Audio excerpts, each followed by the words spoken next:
How does the AP Microeconomics and the AP Macroeconomics exam look like?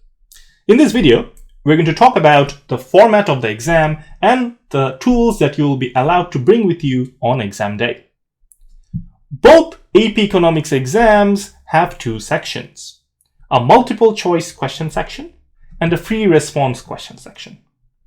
In the multiple choice question section, you'll be given 70 minutes to answer 60 MCQs. Each MCQ will have 5 options, and among them, only one will be the correct answer.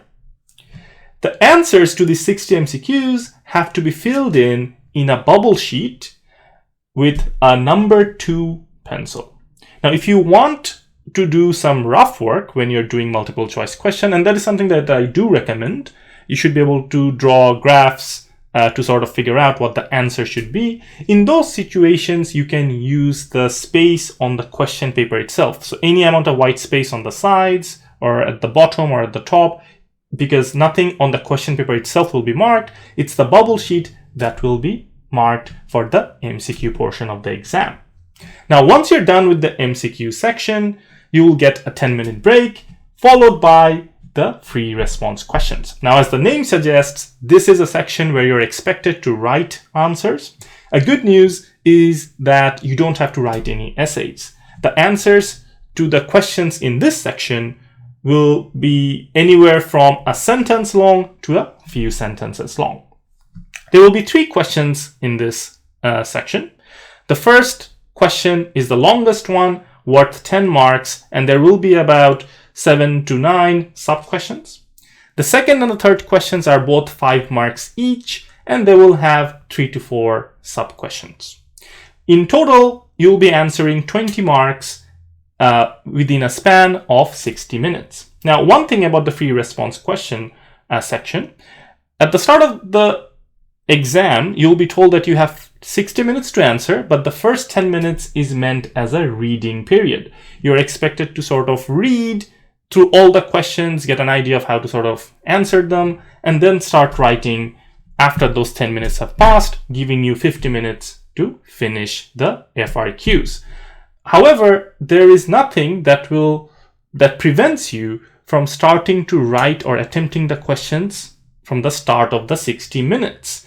So I would actually recommend that you do that instead of trying to read all the questions, because if you do that, there's a chance that you will get confused with all the different questions and the thoughts will jumble up, and that is not very productive.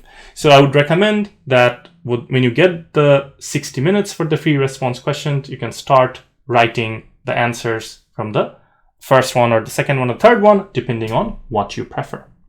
Now, one thing to note about this free response question section is that you're not allowed to use pencils or colored pens to write answers to these questions. You must only use pens with black ink or dark blue ink. The reason for that is the answers to the FRQs are scanned in black and white. So if you use pencils or colored pens, they will not be legible to the marker. One other thing to note here is for both the FRQs and the MCQ portion of the exam, for AP Micro and Macroeconomics, you are allowed to use calculators. So you can bring a calculator, but keep in mind, this cannot be graphing calculators or scientific calculators. They have to be basic 4-function calculators that allow you to do multiplication, division, subtraction, and addition. One other thing that students think they can bring to an AP Economics exams, but they're not actually allowed to, are rulers. Yes, you're not allowed to bring rulers in an AP Economics exam. You have to sort of draw freehand. Now, you may say, well, won't that make the graphs look messy? Yes, but in AP Economics, a freehand graph drawing is what is expected, and if they're a bit messy, that is still acceptable. One technique here that you can follow if you're looking to draw a neat and pretty looking graph is to sort of use a second pencil or a second pen and use that as a ruler itself. Now that we have an idea of what the exam looks like and what are the tools that you sort of should bring to an exam hall, you should start taking those into account when you practice for the AP exams. So when you're drawing graphs, don't use pencils to draw the graphs. Start drawing them with pens and start drawing them with freehand or using the technique that I just mentioned. So if you take those into account on the day of the exam, you will find you are very well prepared to write it the way it is meant to be written.